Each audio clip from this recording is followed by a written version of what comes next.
Today, I'm going to show you how to create Excel tables and graphs using ChatGPT in a super simple way, even if you're a complete beginner.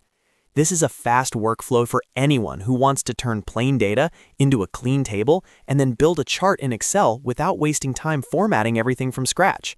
If you find this tutorial helpful, make sure to hit the like button and subscribe for more easy software tutorials just like this. Now, let's jump right in. First, open ChatGPT in your browser.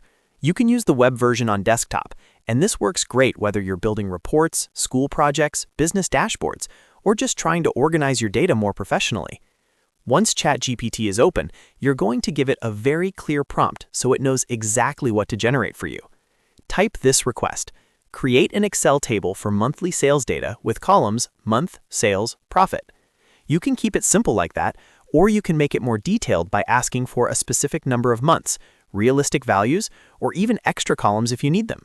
The key here is to tell ChatGPT exactly what kind of table you want so it gives you a format that is easy to copy into Excel. After you send the prompt, ChatGPT will generate a table for you. Look over the data carefully and make sure it matches what you need.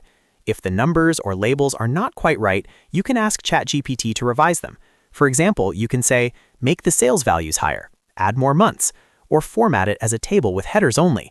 This is one of the biggest advantages of using ChatGPT because you can quickly customize the output before you ever open Excel. Once the table looks good, copy it from ChatGPT.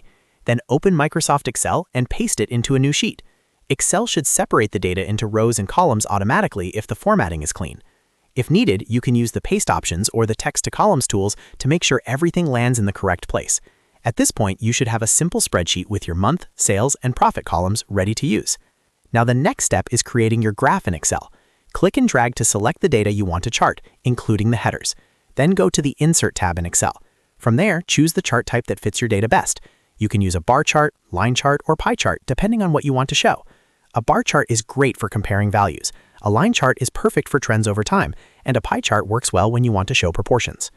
After you insert the chart, Excel will automatically generate a visual graph based on your table. You can then customize the title, colors, labels, and layout so it looks cleaner and more professional. If you want, you can also resize the chart and move it around the sheet until it fits the report nicely. This makes your spreadsheet easier to read and much more polished. So to recap, the full process is open ChatGPT, ask it to create an Excel table, copy the result into Excel, and then use the Insert tab to build a chart from your data. It's a quick and efficient way to save time, especially when you need to create tables and graphs regularly. If this video helped you out, please hit the like button and subscribe to the channel for more step-by-step tutorials like this. And if you want more Excel and AI productivity videos, let me know in the comments what you'd like to learn next. Thanks for watching, and I'll see you in the next one.